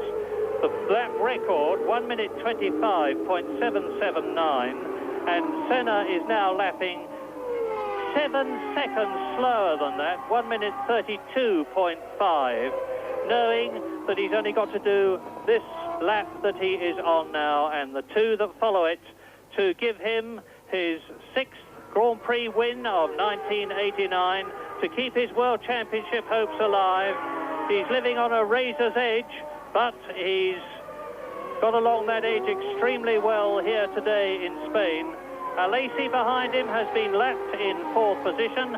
Berger is now 26 seconds behind Senna and 26 seconds ahead of Prost. So there's a slight change in terms of the intervals, but not, of course, in terms of the positions. And in 4th position, the man you're looking at. What a find this man is for Ken Tyrrell. And incidentally, hats off to the mercurial Irishman, Eddie Jordan, whose driver Jean Alesi is.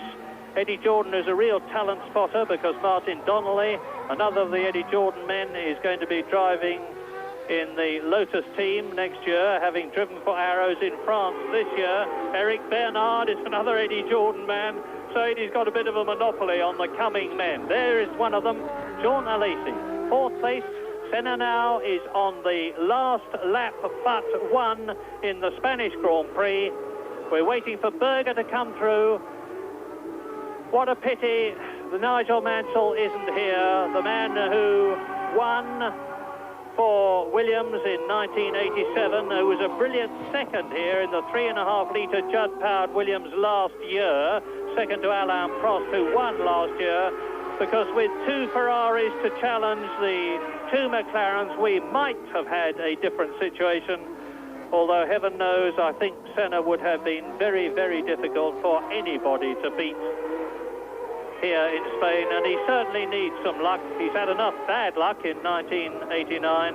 There is Alain Prost, 3rd position, and Senna has failed to finish 5 times this year, and he was in good places in all the races except one, France, where he went out right at the beginning of the race, and he would have had an enormous number of points, more than the ones he's got. But that is racing. Not far to go now. Senna almost home at the end of his 72nd lap. Alesi with the McLaren Honda. This is Senna about to start his last lap. Lap 73, the winner designate, Ayrton Senna, is on the last lap. And so Ayrton Senna starts his last lap for what has turned out at the end of a very dramatic week to be a comfortable win, but that is creating the stage for a very dramatic ending to the championship. Senna should count himself lucky to be in the race at all after his performance in Portugal, where he threw away probable World Championship chances with his extraordinary attack on the road on Mansell, who he wasn't racing, and then his performance on Friday was an extraordinary piece of luck for his championship chances. A, that he didn't get disqualified, and B, that for a much lesser offence, Mansell was taken out of the race, and Mansell was the one man who could have beaten him today. And of course, had that been the case, Prost would now be world champion, had Mansell been out there and ahead of Senna. Well, there's Senna, and whilst you're watching him complete the lap, a quick word about Philippe Alliot, who is in 6th position and is going to score points for the Lola Lamborghini team, and that will be a very notable achievement for them. But you're watching 1st and 4th, within the background, fifth, and Patrese is closing up on Alesi to try to take the fourth position from the Frenchman. It's winner Senna, Alesi fourth, coming up to the last corner, and Patrese is going for it. Senna is going to win the Spanish Grand Prix, but who is going to be in fourth position? That's the question. It's going to be Alesi. Senna and Patrese crosses the line, just half a car's length behind John Alesi, but the Spanish Grand Prix has been won by Ayrton Senna. There is Gerhard Berger in the Ferrari, almost home in second place. So he was second in Italy. He won in Portugal. He's going to finish second in Spain. And that is a fitting last Spanish Grand Prix for Ferrari, for the Austrian, who crosses the line in second place. So the Spanish Grand Prix won by Ayrton Senna. Second, Gerhard Berger. There is double world champion Alain Prost, the World Championship leader of 1989, who could still win, and the odds are on him winning the championship for a third time this year. Coming home in third place in the Spanish Grand Prix. Victory for Senna, second for Berger, third for Prost, fourth for Alesi, fifth for Patrese, and sixth for Philippe Alliot. And the championship position looks like this now. Prost still out front. Senna could retain his title, but to do so, he'll have to win the last two Grand Prix, and the next one is in Japan in 3 weeks' time, and then they finish in Australia after that. But that was the story today of the Spanish Grand Prix. Senna. So victory for Ayrton Senna then in one of the less exciting Spanish Grand Prix. Alesi hung on to fourth place. Alliot scored the first point for the Lola Lamborghini team. But this was really a potboiler of a result, one that kept everyone's chances alive. To win the series, however, Senna now had to win the next two races as well. How did he feel about this sort of pressure? Yeah, sure, Japan is going to be tough. It was tough last year, and it can only be the same this year, and Australia too. But I have nothing to lose, and I have 2-3 weeks, which I hope to rest and prepare myself again a bit more for Japan, like I did last year. And we wait and see. I mean, I could rest much harder today, but there's no point to overtake any car on this track. I mean, the guy leading, if you don't miss a gear, if you don't have any problem, you can't overtake. No way. So I knew that. I know this track very well, so there's no point to rest harder, because I could lose my third place. And now, because I have all the results, all the points, then I can push harder in the next two races. And because even if I don't finish, it doesn't make any difference. On paper then, Prost led the series with 72 points from Senna with 60, and Mansell was back in third with 38 points.